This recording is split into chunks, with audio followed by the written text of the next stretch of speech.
los jóvenes socialistas renovadores del PSOE se disponen a presentar a su partido ante la opinión pública. Saben bien que el rostro que el PSOE ofrezca ahora ante los españoles va a marcar su imagen política para los próximos años. Para el 5 de diciembre, cuando faltan 10 días para que se celebre el referéndum sobre el proyecto de reforma del gobierno Suárez, se convoca en Madrid el 27 Congreso del PSOE. La fecha elegida es también un modo de definición política. Para nosotros el referéndum era claro que era un éxito del gobierno y nos parecía bien. O sea, un éxito que aceptaba muy bien porque era abrir el espacio político. Pero era verdad también que a la oposición, en general a la Fuerza Democrática, la dejaban en una situación muy extraña. Entonces nosotros queríamos celebrar un congreso. Era el contrapunto del referéndum. Quiero recordar eso porque parece una broma, pero es verdad. Adolfo Suárez ha intentado convencer a Felipe González de que el PSOE se legalice como partido con arreglo a la ley de asociaciones todavía existente. Ello hubiera supuesto un aval político impagable para el gobierno en aquellos momentos previos al referéndum. Pero el líder socialista se niega, porque no admite las condiciones que esa ley pretende imponer a los partidos.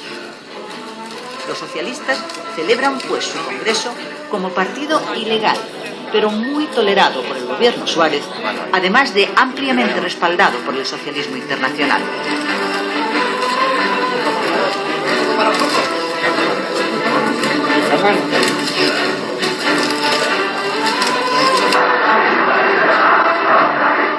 Los más importantes líderes socialistas de 3 continentes acuden a este 27 Congreso del PSOE, el primero que se celebra en España desde 1932. Las grandes estrellas internacionales del Congreso son el viejo socialista italiano Pietro Nenni, el francés François Mitterrand, el chileno Carlos Altamirano, el inglés Michael Foot y, sobre todo, el sueco Olof Palme y el alemán Willy Brandt, presidente de la Internacional Socialista y Premio Nobel de la Paz.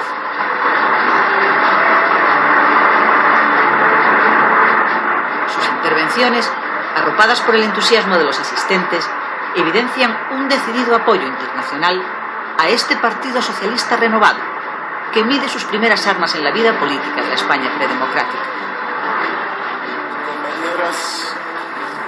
Compañeros, en el difícil camino hacia la libertad de la democracia podréis contar con nuestra inquebrantable solidaridad.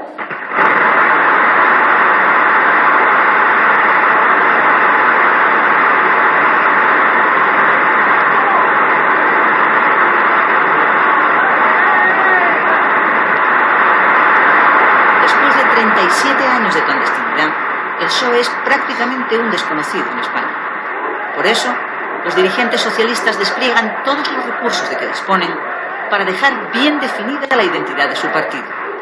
Lo que buscan es una eficaz presentación en sociedad. Una presentación de verdad, antes incluso de la legalización, una presentación en fuerza de quiénes éramos y qué pedíamos.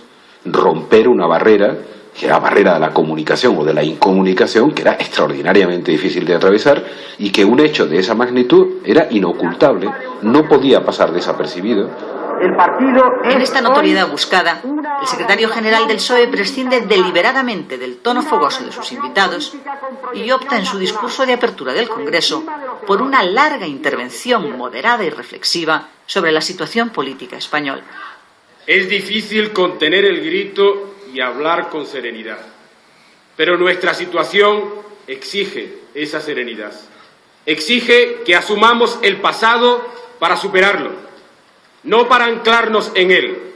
Exige que miremos al futuro, sin renunciamientos imperdonables, con afán de justicia, pero no de venganza.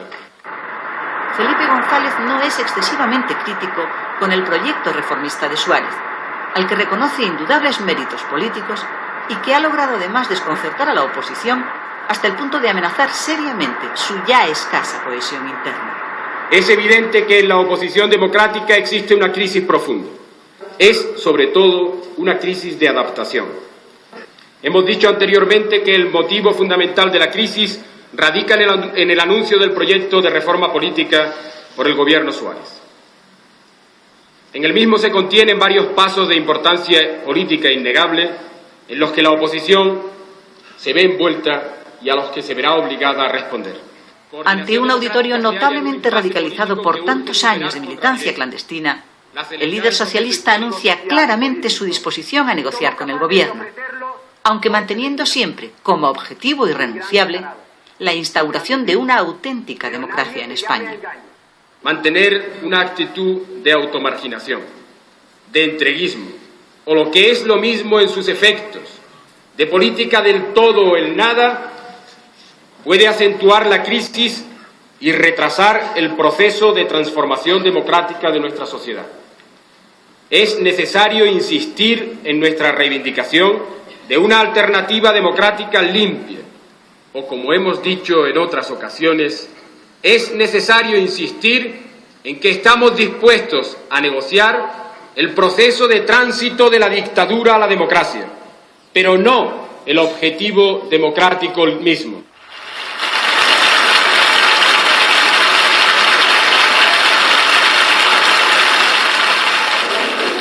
En contraste con la moderación de las palabras de Felipe González, las resoluciones aprobadas en el Congreso tienen un tono mucho más radical.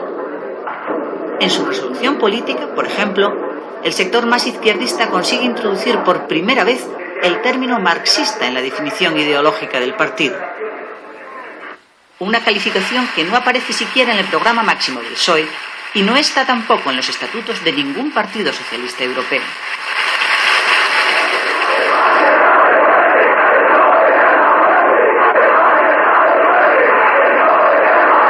El 8 de diciembre se clausura el 27 Congreso del PSOE, con el triunfo de la línea política que Felipe González ha marcado para el futuro de su partido, y por encima también de las críticas del sector más radical, que considera excesiva la influencia socialdemócrata en la dirección del partido.